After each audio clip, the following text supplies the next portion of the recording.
पाथु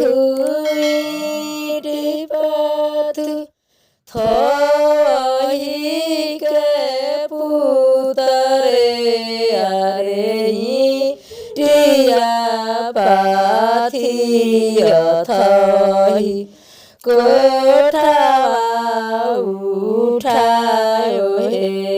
अरे टिया पाथी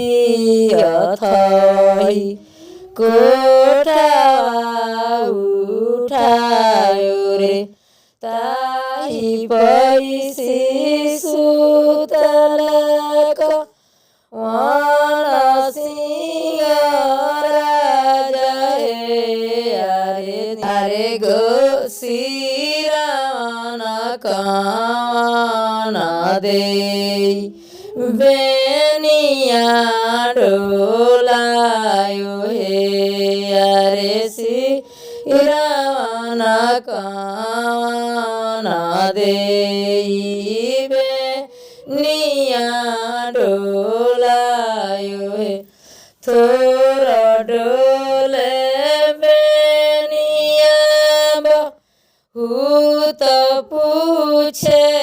बात हे आहे हमारा कौन बेटी के काहो देव रौरा दान हे आहे हमारा कौन बेटी के काहो देव रौरा दान हे हाथी देव घोड़ा देव रुपया हजार हे आहे चकुनी